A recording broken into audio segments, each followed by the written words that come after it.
영혼의 쉼터를 방문해 주신 여러분 반갑습니다. 이정길 목사입니다. 먼저 주에는요, 우리가 로마서 2장 1절부터 11절까지를 중심으로 해서 죄에 대해서 하나님이 심판하시는 기준을 살펴보았죠. 조용히 말하던 사도 바울이 다양한 계층으로 구성된 로마 교회가 반발할 수도 있다는 것을 의식해서인지 강하게 말씀을 선포했다고 했습니다. 남들이 저지르는 우상숭배나 동성애나 폭력이나 이런 것을 정죄하는 말을 할 때에 그들도 맞아요. 그 나쁜 놈들이에요. 벌 받아야 돼요. 라고 받아들이겠지만 사도 바울은 그런 죄에서 당신들도 자유로울 수가 없다. 왜냐, 당신들 역시 자기 스스로 구원할 수 있을 만큼 선한 사람이 한 사람도 없기 때문에 그렇다라고 말하면서 당신들은 계속해서 죄를 반복해서 짓고 있다. 알면서도 죄를 짓고 있다. 따라서 너희들이 구원받고 죄 용서받고 영원한 생명을 얻으려면 예수 그리스도를 믿어야 하는데, 얻어야 하는데, 예수 그리스도를 믿는다고 의지한다는 것은 진정한 믿음으로만 가능한 것이다. 입으로 하는 것이 아니라 라고 말해주는 것까지 살펴보았습니다. 오늘은 2장 12절로 16절을 중심으로 해서요, 은혜 나누기를 원합니다. 심판의 원리를 이해하기 위해서 오늘 본문에 나오는 율법과 양심과 복음이 가지고 있는 뜻이나 의미를 간단하게 살피고 시작합니다. 사도 바울이 로마서를 기록할 당시 유대인들의 생각이요, 자기들만 선택받은 선민이라고 자랑하는 것을 넘어서서요, 영적인 교만에 빠져 있었습니다. 비록 살아가는 것은 식민지 생활로 살아가고 있지만 그들이 착각은 골수에 박힌 유대인이라는 그 자긍심은 엄청난 거였었죠. 자기들은 심판받지 않는다는 것이죠. 그래서 이방인들을 개라 그랬잖아요. 인간으로 취급을 하지 않을 정도로 영적인 교만이 있었어요. 그런 근거가요, 자기들만 할례를 받았다는 것이죠. 자기들만 할례를 받았다는 거예요. 율법을 받은 것이 구원의 조건이라, 우리가 율법을 받았기 때문에 우리는 심판받지 않는다, 당연히 구원받는다 라고 착각하고 있는 거예요. 그런데 오늘 사도 바울은 오늘 본문에서요, 너희들이 자랑하는 할례, 너희들이 자랑하는 율법, 그것은 유대인과 이방인을 구별하는 역할을 할 뿐이지 구원의 조건은 아니다 라고 엄청 무섭게 선포하는 것이죠. 아마 혁명적인 선포일 겁니다. 그때 그 말을 들은 유대인들이 다 뒤집어졌을 거예요. 다 뒤집어졌을 거예요. 할례는 다음번에 나오니까 그때 자세하게 살펴보기로 하고요. 오늘은 유대인의 율법과 이방인의 율법이라고 하는 양심, 복음, 예수 그리스도로 말미암은 심판의 조건만 간단하게 살펴봅니다. 잠깐 할례라는 의미를 살펴보고 가면요, 할례라는 것은 오늘날로 보면 세례라고 보면 편해요. 하나님의 백성이라는 의미니까요. 하나님과 아브라함 사이에 맺은 횃불 언약은요, 우리는 하나님의 백성이 되고 그는 우리의 하나님이 되신다라는 큰 뜻이 들어있거든요. 그렇게 영원히 변할 수 없는 하나님의 약속하신 거기 때문에 그렇죠. 영원히 변할 수 없는 약속을 받은 선민이라는 표시로 남자아이가 태어나면 8일 만에 꼬치의 껍질 표피를 베어내는 의식을 할례라고 하는 거거든요.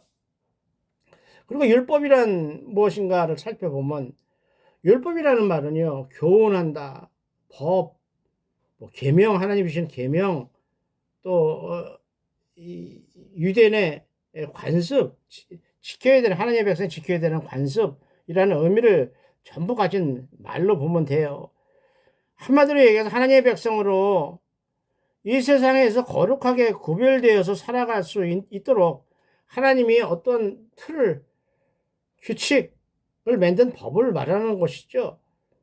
그 율법 속에는 십계명을 포함해서 각종 규례를 나오고요, 신구약 성경에서 나타나는 하늘 백성들이 살아가는 생활 또 행동에 관한 하나님이 주신 명령 전체를 아우르는 단어였습니다.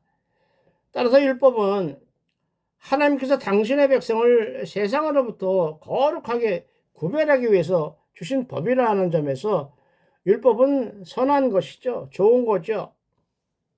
따라서 구약시대의 사람들은 율법을 지키는 것으로 자기가 하나님을 사랑한다는 거, 하나님을 믿는다는 신앙을 나타내 보이려고 노력을 했습니다.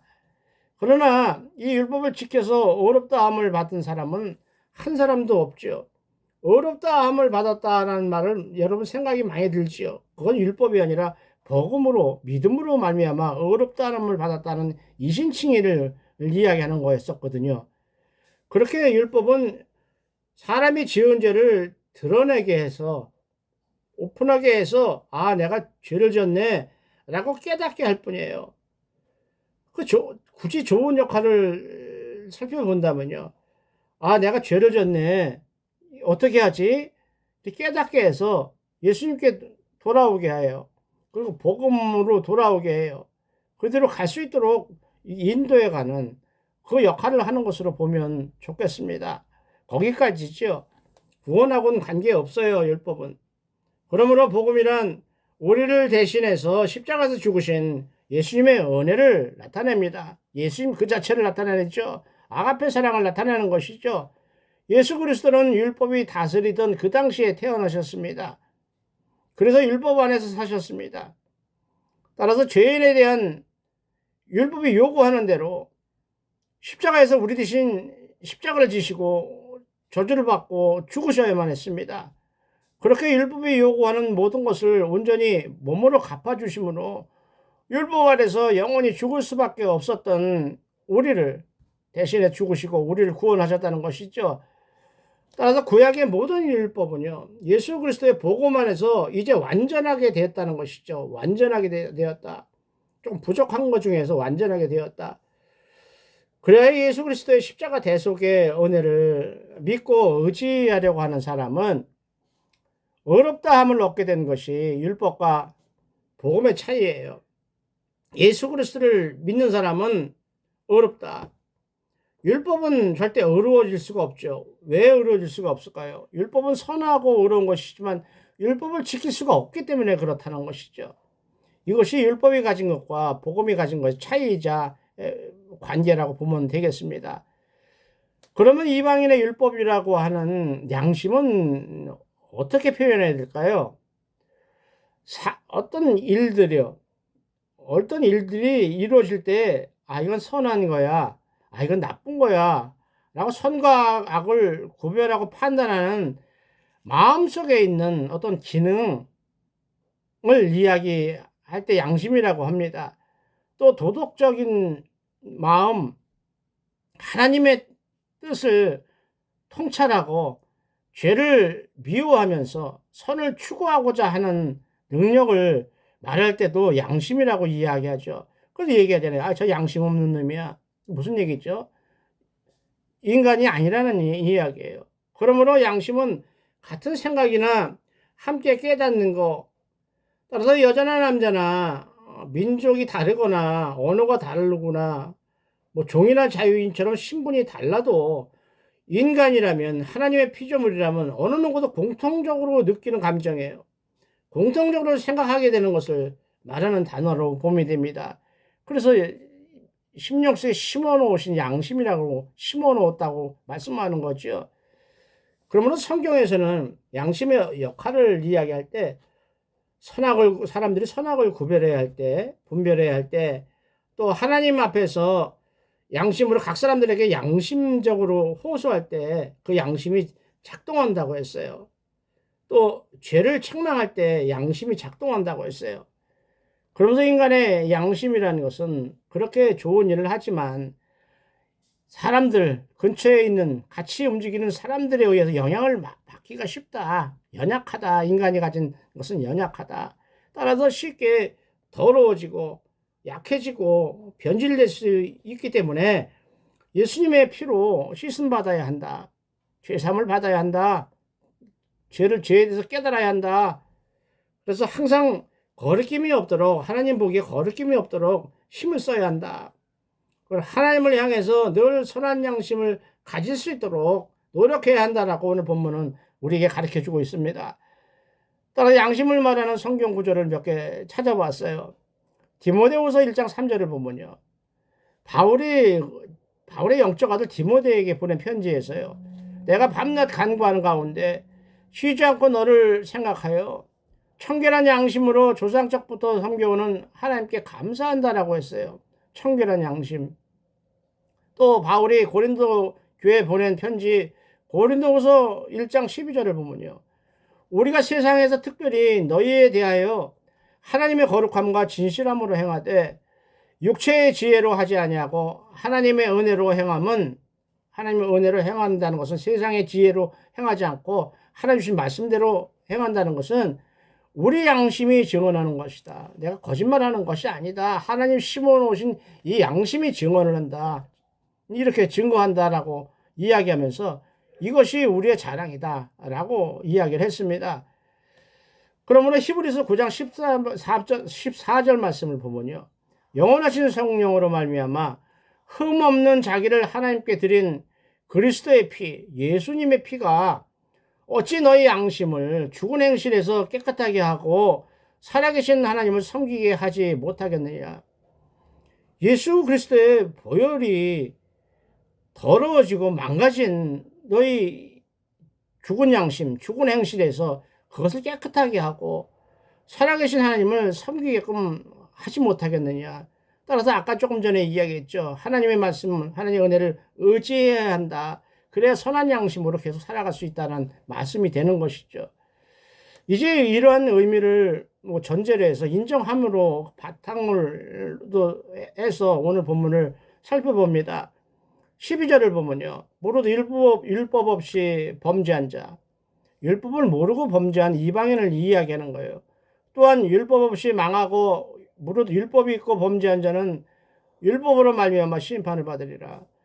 율법을 모르는 사람은 율법이 없어서 망하고, 율법을 모르지만 율법을 지키지 않아서 망하고, 무릇 율법이 있다고 자랑하는 이스라엘들은 율법을 어김으로써 심판을 받을 것이다. 참 무서운 이야기예요. 좀 편하게 해석을 하면요. 이방인들은 그들이 가진 지식, 그동안 배웠던 거, 도덕적인 거, 또 하나님 주신 양심, 그것을 가지고 그들 행한 것을 심판할 거다라는 얘기죠.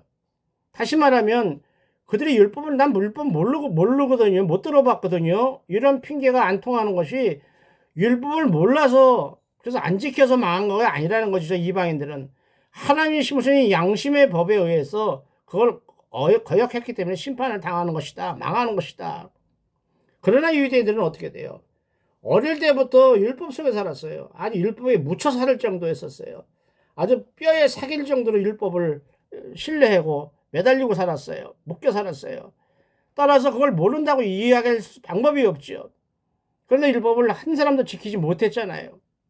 그러니까 당연히 심판을 받을 거다 이런 얘기예요. 그러니까 심판을 받을 수밖에 없다. 너희들이 율법 해지 않았느냐. 율법을 안 지키는 이방인들을 인간 이하로 동물로 취급하지 않았느냐. 그럼 율법을 아는 너희는 뭐냐, 다르냐. 너희들도 못 지켰으니까 너희들도 망한다, 심판당한다 라는 무서운 말씀이에요. 13절을 보면요. 하나님 앞에서는 율법을 듣는 자가 의인이 아니다. 율법을 듣는 자가 의인이 아니다. 뭐예요? 그러면 오직 율법을 행하는 자라야 의롭다함을 얻을 것이다. 이 신칭하고는 반대가 되는 이야기죠. 너희가 의인이 되고 싶으냐? 그럼 율법을 지켜라는 얘기예요. 율법의 무서운 점이 이거죠. 율법의 무서운 점이 이거예요. 의인이 되고 싶으면 율법을 지켜라. 그럼 뭐예요? 율법을 못 지켰으니까 너희는 죄인이다. 이 얘기예요. 그런데 안식일마다 회당에 모여서 율법을 반복해서 듣는 유대인들은 자기들은 의롭다. 우리는 의롭다. 맨날 이렇게 율법을 읽지 않느냐. 말씀을 읽지 않느냐. 라고 의롭다고 착각한다는 것이죠. 그러나 오늘 본문은요. 율법을 지키는 자가 아니라 율법을 들은 자가 아니라 지켜야만 의롭다 하심을 얻을 것이다 라고 선포하고 있습니다. 그렇게 유대인에게 율법이라는 것이 있다면 14절처럼 이방인에게는 양심이라는 법이 있었습니다. 그러므로 나중에 심판대 앞에서 그들이나 오늘날을 사는 우리가 상황이 어떠하든지 우리가 살아온 것에 대해서 하나님이 책망하실 때 변명할 수 있어야 한다는 것이죠. 따라서 죄를 짓지 말아야 한다는 것이죠. 지을 수밖에 없다면 회개해야 된다는 말씀입니다. 회개의 은혜를 구해야 한다는 말씀이지요. 15절을 보면요. 그 마음에 새긴 율법의 행위를 나타내느니라. 모든 나라는요. 차이가 있을지언정 공통적으로 깨닫는, 인간이라면 깨닫는 것이 있다고 그랬죠. 아까처럼 나라를 막론하고 여자고 남자고 떠나서. 그래서 율법을 모르는 이방인의 마음에도 양심이라는 법이 있어서 도덕적으로 깨달을 수 있어요. 어떤 것이 선이고 어떤 것이 악인지 알고 있었어요. 그걸 주셨다고 하는 증거하는 말씀이 전도서 3장 11절인데요. 하나님이 사람들에게 영혼을 사모하는 마음을 주셨다. 뭐예요? 어려워요? 하나님 사람들에게 어떤 마음을 주셨는데 그게 뭐예요? 양심이에요. 선과 악을 구분할 줄 알아서 하나님 나라에 들어가 살고 싶은, 은혜를 받고 싶은, 그러니까 하나님을 사모하는 마음을 주셨다. 죄를 안 지으려고 하는 마음을 주셨다라고 증거하는 말이에요. 이렇게 양심은 우리가 잘못할 때 우리를 두들겨주고 책망하는 감시자 역할을 했었다는 말입니다. 16절을 보면요. 나의 복음에 이른 바와 같이 하나님이 예수 그리스도로 말미암아 심판하신다라고 말씀하고 있습니다. 13절의 말씀처럼요. 율법대로 행한 사람은 하나님의 법을 지킨 사람으로 인정받죠. 근데 지킨 사람이 하나도 없어서 문제있죠. 지켰다고 이야기해도 안 지키고도 지켰다고 우겨도 안 되는 것은 하나님이 이미 우리가 살아온 행한 마음속에 품었던 모든 동기와 이유를 아시기 때문이라는 것이에요. 그리고 뒤에 와서 나의 복음이라고 16절 앞에 나의 복음이라고 한 말이에요. 조금 잘 새겨서 들어야 돼요. 나의 복음 요즘 와서 바울의 다른 복음 이런 거 이야기하고 하지만 참 조심해야 될 말이죠. 사도 바울이 이 말을 하는 것은 지금 내가 너희들한테 이야기하는 것은 극단주의 유대인들이 와서 쓸데없이 이게 진짜 복음이고 바울이 얘기하는 건 가짜야 라고 막 이야기하고 그러겠지만, 그래서 내가 바울이 만든 다른 복음을 너한테 전하는 것이로 오해하지 말라 이런 얘기죠. 이단들이나 거짓 선생들이 주장하는 가짜 복음과 내 복음이 다르다. 그래서 나의 복음이라고 이야기하는, 내가 전한 복음이란 말이에요. 나의 복음이. 나는 예수님에게 직접 받은 복음이다. 직접 받은 복음이다. 이렇게 말하는 것이 어디 나와요? 갈라디아서 1장의 말씀으로 우리가 해석했으면 온당할 것 같습니다. 갈라디아서 1장을 보면요. 내가 너에게 전한 복음은 사람의 뜻을 따라 된 것이 아니다. 사람이 시켜서 된 것이 아니다는 얘기죠. 사람에게 배운 것도 아니다. 신학교에 가서 배운 게 아니고 사도들한테 배운 것이 아니다. 예루살렘 교회 가서 배운 것이 아니다. 오직 예수 그리스도의 계시로 받은 거다. 그래서 다른 복음 전도자들이 율법주의들이 얘기한 거와 다를 것이다. 그러면서요. 만일 내가 전한 복음, 내가 증거한 것, 그거에 반해서 하늘에서 온 천사라고 할지라도 그거하고 다르게 반대되게 복음이라고 전하게 되면 저주를 받을 것이다. 저주를 받을 것이다 라고 2번씩이나 강조하면서 경고하고 있었습니다. 말씀을 정리합니다. 사도 바울은 유대인이라고 해서 다 의인이 아니다. 오히려 모두가 죄인이다라고 말씀하고 있습니다. 우리도 마찬가지죠. 우리도 죄인이에요. 죄인인데 우리는 용서받은 죄인일 뿐이에요. 의인은 아니에요. 의인으로 칭함을 받는 사람이에요. 착각하면 안 돼요. 그럼 불신자들은 뭐예요? 하나님께 의인이라고 칭함을 받지 못한 사람은 뭐예요? 아직 회개하지 않아서, 예수님께 돌이키지 않아서 용서받지 못한 죄인의 상태를 말하는 거거든요. 따라서 우리가 그들보다 더 어렵다, 더 나은 사람이야, 더 깨끗한 사람이야 라고 착각해서는 안 된다는 것이죠. 그들보다 더 나은 게 하나도 없는데도 불구하고 우리는 구원받은 것은 그것이 바로 은혜라는 것에 감사해야 할 줄로 믿습니다. 그것을 이루어주시기 위해서 그 험한 십자가를 지시고 3시간 동안 물 한 방울, 피 한 방울 남기지 않고 다 흘리시는 고통을 참아내 주셨다는 것이 은혜입니다. 우리를 위해서 죽으셨다는 것을 기억하면서요. 예수님이 이렇게 하셨다, 우리 인간을 이렇게 사랑하신다, 그 새끼 은혜를 베푸셨다라고 하는 복음, 그것을 전해야 되는 이유가 바로 그것입니다. 영혼의 성도 가족 여러분, 그러므로 우리는요, 오직 우리 주 예수 그리스도의 아가페 사랑하고요, 예수님의 보혈에 묻어있는 십자가만 붙들고 자랑하고 의지해야 할 줄로 믿습니다.